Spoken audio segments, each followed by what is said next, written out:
ஏன்னு ஒரு வருத்தம் இருக்குது.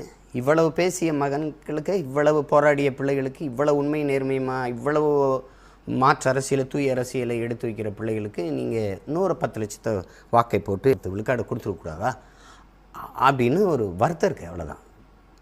நான் வந்து உள்ளே போகணுன்னா அதில் எனக்கு உளவே உளமாற எனக்கு அதில் ஒன்றும் விருப்பம் இல்லை. அதில் ஒரு ஆள் போய் நம்ம ஒன்றும் செய்ய போகிறதில்ல. நாட்டை வெல்லாமல் 2-3 சீட்டை வந்து நம்ம ஒன்றும் செய்ய போகிறதில்ல. ஆனாலும் போயிருக்கலாம். மக்களின் குரலாக, ஒட்டுமொத்த தமிழ் சமூகத்தின் குரலாக நாம் உள்ள பேசியிருந்திருக்கலாம். அது வாய்ப்பு வரல. அது அது அது நம்முடைய தோல்வி இல்லை, அது மக்களின் தோல்வி தான். அதுக்கு ஒன்றும் நீங்கள் கவலைப்பட வேண்டியதில்லை. ஆனால் என் பிள்ளைகளுடைய உழைப்பு அசாத்தியமானது.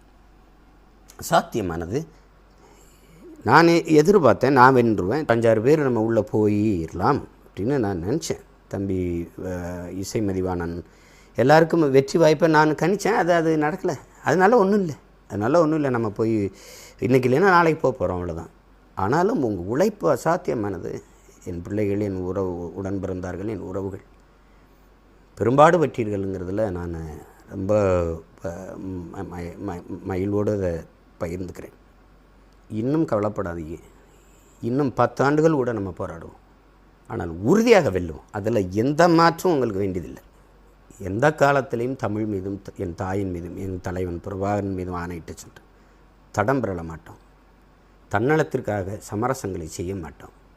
எவருக்காகவும் எதுக்காகவும் பதவிக்காக, அற்ப பணத்திற்காக போயிட்டு சமரசம் செஞ்சுட்டு செய்ய மாட்டோம். அதில் வந்து எந்த சமரசமும் எங்களுக்கு இல்லை, நமக்கு இல்லை. நம்ம அதை செய்ய போகிறது இல்லை. நமக்கு அப்படி ஒரு வெற்றி தேவையும் இல்லை. நம்ம முழுக்க மக்களை நம்புகிறோம். 100 விழுக்காடு நம்புகிறோம். மக்கள் நம்மளை நம்புகிற வரை ஐயா குணங்குடி கனிபா அவர்கள் வந்து அவர் விடுதலைக்காக நான் போராடினேன். அவர் விடுதலை பெற்று வந்த பிறகு என்னை வீட்டில் வந்து சந்தித்து ஒரு வார்த்தை சொன்னாங்க.